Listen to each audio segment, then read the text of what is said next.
Guys, welcome to my another blog. আজকে চলে এসেছে নতুন ব্লগে। আর এখনই দুপুরের প্রায় 2টো বাজতে যায়। আর এখনই আমাদের মা এখনো রান্নাও করেনি। আমি এখন স্নানও করতে যাবো বাবার দোকানে। বা আজকে বৃহস্পতিবার, তাই বলে বাবা ওই দোকানে পুজো করছে। আর মাকে দেখি মা কি করছে। খাবারে কি হবে দুপুরবেলার জন্য? আজকে খাবারে রান্না হয়েছে উচ্ছে আলু ভাজা, পটল ভাজা, আর পালং শাক বড়ি আলু দিয়ে ঘন্ট, ঝিঙ্গে আলু তরকারি, আমের চাটনি। ঝিঙে আলু তো হয়নি এখনো তো। এখনো হয়নি, বাকি আছে। আর এটা কি? এটা পালং তো শাক। পালক শাক আর বড়ি দিয়ে। হুম। এটা হচ্ছে মানে রেডিও হয়েও গেছে। বাবার কাছে যাই, দেখি বাবা কি করছে। আবার এখানে পুজো স্টার্ট।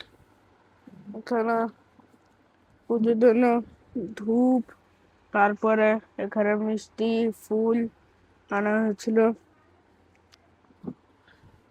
এইখানে অনেক দিন থেকে গরমও পড়ে গেছে, কিন্তু এই এই যে সপ্তাহে তো আমাদের 2-3 দিন ধরে বৃষ্টিও হচ্ছিল।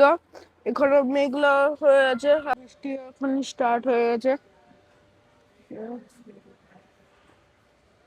ওদিকে বাবা দোকানে পুজো করছে।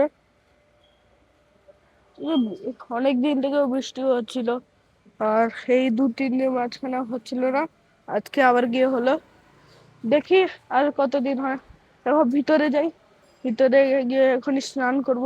বাবা, আজকে তো আমি এখনই খাবো না, কারণ খেয়ে তো রেখেছি আমি মুড়ি। তো মুড়ি তো খেয়ে রেখেছি, এখন কি করবো একা যা খেয়ে? আগে স্নান টান করে ফ্রেশ হয়ে যাবে, তারপরে বেলা গড়ালে তখন ভাত খেয়ে নেবে। আচ্ছা ঠিক আছে, মার সঙ্গে খেয়ে নেবো, মাও তো ঠিক আছে, বেলার ঠিক সঙ্গে আছে। খেয়ে নেবে।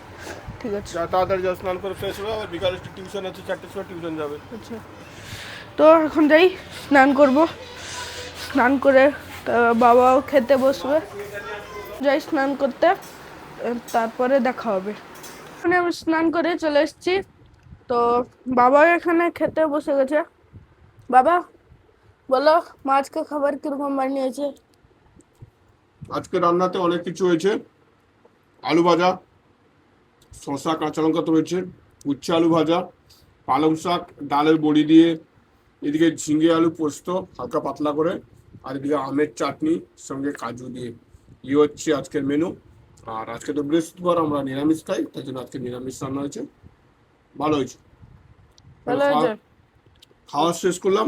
সরি, খাওয়া এখন স্টার্ট করলাম। খেয়ে নিই, তারপর বলুন রান্না কেমন হয়েছে। তো বাবা খাক, এখনই আমি একটু রেস্ট নিয়ে নিই, কারণ আমি তো এখন আর খাবো না। তারপরে মা আসবে, মা স্নান করবে। বাবা তো স্নানও করে নিয়েছে, তো আমি ওখানে স্নান করে এলাম, রেস্ট করে নিই।